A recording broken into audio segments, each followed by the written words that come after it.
This is a short trip report on a trip to the western end of the high country to check out some of the huts. 7 vehicles gathered at the Hunt Club in Merrijig and headed north towards Buttercup Road. We aired down at the creek there and headed on up Buttercup Road towards our first hut. The Tomahawk Hut, just off Carter's Road, that was built by the Forestry Commission back in 1927, but rebuilt a few times since. After a short stay at Tomahawk Hut, we headed on up over Mount Number 3 along the Number 3 track towards the Number 3 Refuge Hut. This hut was built by the Mansfield Nordic Ski Club in the mid-1980s, but like many of the huts in the high country, was burnt down in the 2006 fires, was rebuilt in 2008, a little bit further south by the Northeastern Trail Horse Riding Club. After a bit of a morning tea at the Number 3 hut, we headed on down the hill towards the Circuit Road and a visit to the Razorback complex of huts. These huts were built by the Purcell family, particularly Jack and Tom, immediately following the Second World War, as a base for their mustering operations. These have since become very popular amongst horse riders. From there, we made our way around the Circuit Road towards the very famous Craig's Hut. Also known as Clear Hills Hut, Craig's Hut was built for the 1982 production of The Man from Snowy River and its sequel in 1988. Initially a temporary structure that became very popular, needed to be rebuilt in 1993, but unfortunately was burnt down in the 2006 fires, and the hut that's near now was rebuilt in 2007. After leaving Craig's Hut, we headed on Clear Hills track towards Mount Sterling, but turned off and descended down Monument Track, across the Circuit Road, and then down Bindaree Road towards the Bindaree Hut. One of the older huts in the area, Bindaree Hut, was originally built in 1914 and then replaced in 1937, but has been rebuilt a number of times since. After a spot of lunch at Bindaree Hut, we all jumped back in our vehicles and headed across the 16-mile jeep track towards Pikes Flat. There have been several huts in Pikes Flat dating back as far as 1922, but the current hut or shed was built sometime in the late 70s. After a short stop at Pikes Flat, we headed on up Flat Spur towards the Bluff Hut along the Bluff track.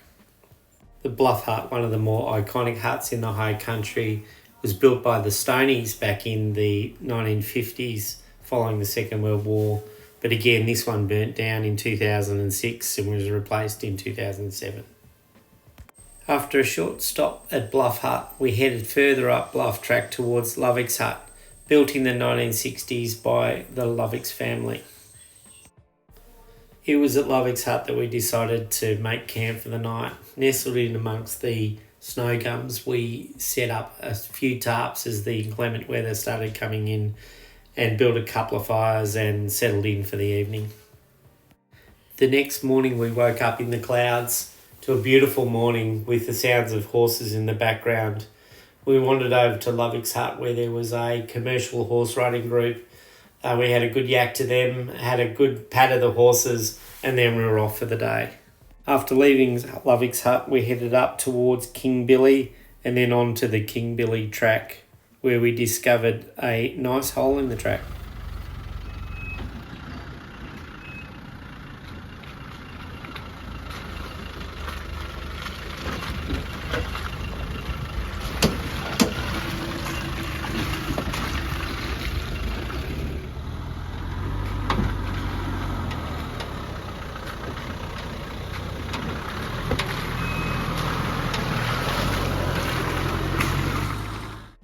After a bit of fun getting through that hole, we headed on down to the McAllister River for morning tea.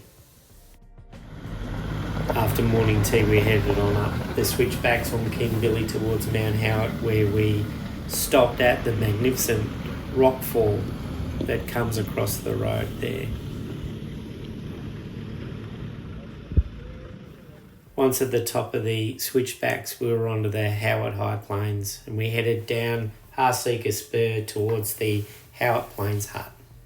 One of the older huts in the high country, this hut was built in 1899 by William Bryce and has been built several times since, like most other huts in the high country.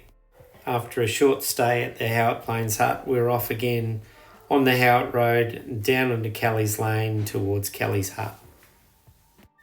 Kelly's hut, built by Jim Kelly in the 1920s, was built on land provided to Jim Kelly as part of the soldier settlement scheme. That hut was destroyed in the 1930s and the current hut was built in 1934. It's been rebuilt several times since. Less than a kilometre down the road from Kelly's hut on Kelly's Lane, we visited the last hut of our trip. The modest McMichael's hut, built in 1970, replacing huts that had been built in this location since the early part of the 20th century on land granted to the McMichael family for pastoral purposes. From McMichael's hut, it's a pretty short drive out to the Tambaretha Road, onto Lacola and home. What a great weekend. See you next time.